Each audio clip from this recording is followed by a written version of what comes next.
Je me demandais si vous aviez des commentaires par rapport aux accusations déposées contre Dubé pour son action calculée au Non, conseil. je n'ai pas de commentaire. OK. Sinon, pourriez-vous revenir sur le 7.1? Excuse-moi. 7.1? Ouais. Nomination de représentants de la ville. Ah, généralement, c'est bien 7.1 le César? Ouais. Oui, c'est que traditionnellement, on a quelqu'un du service de ressources financières qui siège. Apparemment, c'était Philippe de Champlain qui n'est plus à l'emploi de la ville de Rimouski. Alors, c'est son remplaçant, Nicolas Perron, qui est maintenant sur le conseil d'administration du César. Donc, c'est une nomination de routine. OK. Concernant M. Dubé, qui a déposé la plainte?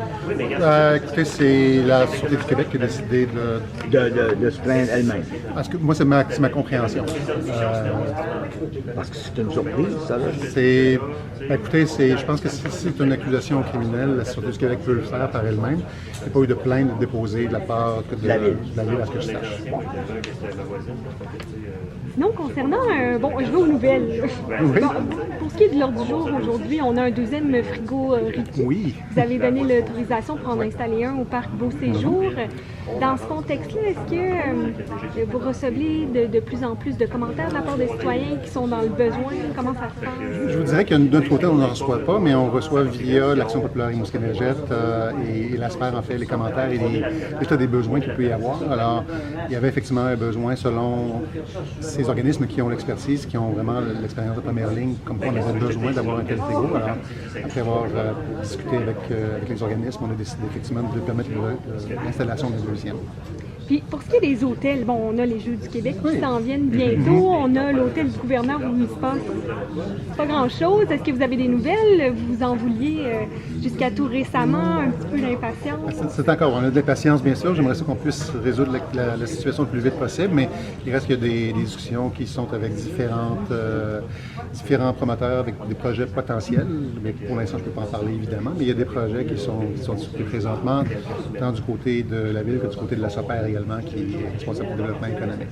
Côté salubrité, c'est quoi la tolérance de la ville? Vous donnez combien de temps aux gens des gouverneurs pour... On fait des inspections, je dirais, relativement régulières. Lorsqu'il n'y a pas de respect, on donne un constat. Si le constat est corrigé, on corrige la situation, on ne peut rien faire. S'il y a encore un problème, il peut y avoir une amende qui est donnée. Dans ce cas-là, on reçoit l'amende. Mais je vous dirais que dans le cas de bâtiments commerciaux abandonnés comme ceux-ci, comme celui des gouverneurs, ce qui est carrément l'abandon présentement, la ville étudie certaines possibilités présentement. Là, certaines possibilités qui seront présentées éventuellement. Est-ce qu'il y a une communication avec le propriétaire? Oui, je dirais, il y a au niveau de la ville de Rimouski, au niveau de nos services, il y a des contacts qui se font à l'occasion. On n'a pas nécessairement toujours parlé avec le propriétaire qui est responsable, mais effectivement, il y a des communications qui se font, et si ça ne se fait pas de façon verbale, ça se fait par la forme de constat. Puis pour ce qui est du projet du Ri-Hôtel sur l'ancien terrain du Tim Hortons au centre-ville, avez-vous des nouvelles? Pour l'instant, on n'a pas de nouvelles. J'ai rencontré M. Rioux pour la dernière fois à l'automne. On regarde au niveau des conditions qui sont demandées également, à savoir si c'est possible. Mais pour l'instant, il n'y a pas de nouveau développement. Il n'y a pas de projet qui a été déposé non plus à la ville de Rimouski. Puis, il y a les gens du patrimoine qui ont un projet pour les ateliers Saint-Louis. Vous aviez donné à l'origine jusqu'au 31 décembre pour déposer un projet un petit peu plus complet. Là, ils vous demandent un petit peu plus de temps. Allez-vous leur accorder? En premier lieu, il faut se rappeler que c'était au mois de mars ou avril où on a dit on demande d'avoir un projet qui soit déposé d'ici. L'offre initiale d'Éric Forêt qui était de céder les terrains et l'édifice pour $1 en échange d'un projet de restauration, allait tomber à échéance le 30 septembre. Maintenant, à la fin du mois de septembre, on a un projet qui ne comportait pas de cadre financier. Alors, on a dit, OK, vous avez un projet, mais on aimerait avoir plus de détails, parce que c'est quand même un terrain important pour la ville de Rimouski, une bâtisse importante. On vous donne un cadre financier pour la fin du mois de décembre. Il demande une extension. Je vous dirais que pour l'instant, on analyse la situation. Je vais probablement leur répondre la semaine prochaine. Donc, pas cette semaine-ci, mais la semaine prochaine, étant donné que nous avons reçu la lettre un peu avant Noël. Alors, on a besoin d'avoir un peu de temps pour pouvoir analyser le contenu de la lettre. Dans ce dossier-là, M. le maire, dans ce dossier-là, il y a une inspection qui a été faite par M. Luc Babin, donc, qui est un inspecteur en bâtiment, un ingénieur. Est-ce et j'ai lu que vous redemandiez une inspection de la part du groupe. En fait, c'est que la Ville elle-même, suivant cette inspection et suivant nos propres ingénieurs également, qui font des inspections régulières, nous avons une idée qui sera précisée dans la communication de la semaine prochaine, du coup, qui serait nécessaire pour restaurer les ateliers Saint-Louis, ou au moins d'avoir une rénovation, ou même une première occupation dans le cas d'une occupation transitoire. Alors, c'est ces éléments-là que je vais avoir en main avant de pouvoir répondre à l'organisation, mais ce sont des éléments qui sont essentiels pour que le groupe des labateliers ou du comité de sauvegarde puisse savoir à quoi s'attendre s'ils veulent vraiment prendre en charge la restauration.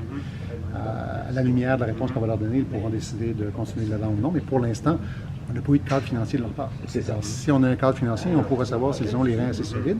Rappelons-nous que ça vient qu'une contribution significative de la Ville, qui est le don du terrain, qui vaut dans un terrain qui vaut à peu près $1 million. On ne donnera pas nécessairement un projet qui ne sera pas viable. On a besoin de s'assurer de la viabilité du projet. Autre chose, là, ça c'est intéressant, là, la renonciation, là, il s'agit de quel terrain terrain qui a été vendu ici, là, 15-4. Je vais juste vérifier. 15-4. Rétrocession, main levée, c'était celui dont je parlais au bout de... Dans le parc industriel. C'est le matériau BGB. Ah bon, ok, c'est bon. Le matériau BGB, en fait, le terrain, en 1962, lorsqu'il a été vendu, était pour un usage industriel. Oui, c'était la Cibois André qui était là, c'était un moulin à même mémoire que moi, je n'étais pas né en 62. Oui.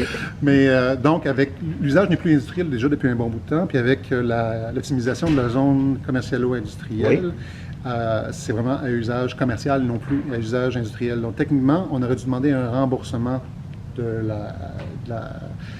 prix d'acquisition.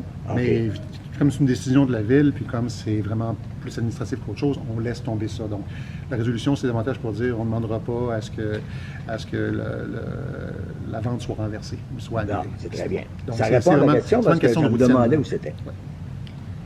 Concernant les terrains dans le district de la Constellation, en fait, du quartier Constellation, vous pouvez d'ailleurs répondre à Marie-Christine toujours. Est-ce que ça veut dire donc qu'on prolonge la rue? Parce que là, je voyais que les terrains étaient situés là où il y a une rue projetée. Andromède et les deux rues qui vont être la rue de la Lyre et Cassiopée, c'est ça. Oui. Donc, est-ce que ça veut dire qu'on continue à développer ce secteur-là? Effectivement, c'est le dernier secteur qui va être développé dans les constellations, c'est celui-là, effectivement. OK. Donc là, il y a 5 terrains qui sont vendus. Ah, il y en a même plus que ça. Ça fait même déjà 3. Oui, en fait, dans ce cas-ci, ça a été des terrains qui ont été en premier lieu acquis parce que c'est un tirage au sort. C'est des terrains qui ont été attribués par tirage au sort, mais pour lesquels il n'y a pas eu de promesse d'achat qui a suivi. Donc, ils ont été comme retournés dans une... Puis là, c'est premier arrivé, premier servi. Dans ce cas-ci, parce que les donc, c'est dans la phase 4, là. Il n'y a rien dans la phase 5 qui a été vendu. Parce qu'il n'y a pas de non, effectivement, c'est ça. C'est dans la phase, pour finir la phase 4. Ouais. La phase 5 sera effectivement Cassiopée, Lyre et l'Andromède. Oui, Andromède. Ouais. Donc, on développe toujours sous le même... C'est l'extension, mais là, on se dirige de plus en plus vers l'ouest. Donc, il va nous rester la phase 5 qui va tomber bientôt, dont les sort le 11 janvier en soumission. Voilà. Ils seront bientôt à faire. Oui. Je me demandais, vous avez souligné le travail des employés de la Ville lors de la tempête.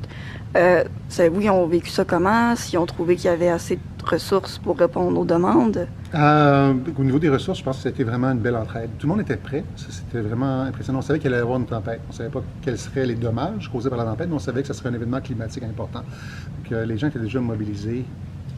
On était déjà prêts à utiliser l'hôtel de ville pour des mesures d'urgence. Malheureusement, la panne d'électricité a frappé l'hôtel de ville et le secteur du centre-ville, donc il a fallu déménager au complexe sportif.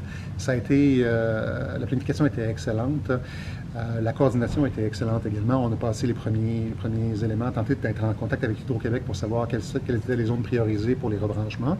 Lorsqu'on a vu que le rebranchement prendrait du temps, on a ouvert le complexe sportif pour justement recueillir des réfugiés s'il y avait eu besoin, ou à tout le moins pouvoir aider les citoyens à prendre une douche, à pouvoir se fournir en eau potable, pour pouvoir recharger leur cellulaire et ainsi de suite.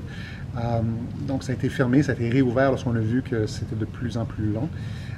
Je dirais que l'administration a vraiment travaillé de main de maître avec un grand aplomb durant le temps des fêtes et même durant la journée de Noël. Alors, c'est des gens qui disent que c'est leur travail, puis je pense qu'ils vont vous dire que c'est leur travail, mais ils l'ont accompli de main de maître et au sacrifice de temps qu'ils auraient pu passer avec leur famille également. Monsieur le maire, des réactions à l'acquisition de Mme Colombe Saint-Pierre à Saint-Fabien. concernant le déménagement de sa cantine côtière. Des réactions de la ville là-dessus. On Ben, perd j'ai une pas- commerçante. Là, j'ai pas de confirmation par rapport à ça.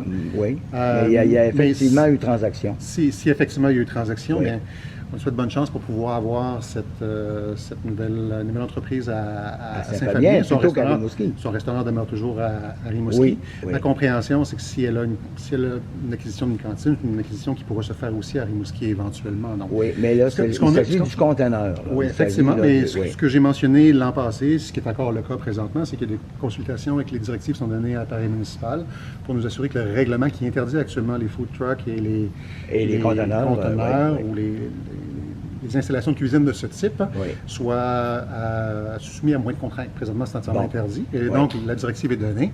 Il y a un règlement qui va être en processus de rédaction suivant une consultation avec les restaurateurs de Rimouski. Et il y aura probablement une possibilité de pouvoir libéraliser davantage le secteur que ce l'est actuellement. En ce qui concerne Mme Saint-Pierre, il est un peu tard. Ben, écoutez, son restaurant demeure. On a travaillé avec Mme Saint-Pierre pendant 3 ans de temps pour pouvoir lui permettre d'utiliser effectivement le terrain de Oui, bibliothèque. de l'église, oui. Donc, je souhaite bonne chance à Saint-Fabien. On espère qu'elle pourra revenir à Rimouski, peut-être pour en ouvrir un autre. Ah bon? Faire l'acquisition d'une cantine, sait-on jamais? Ben, pourquoi pas? Ben, pourquoi pas? Merci. Merci. Merci.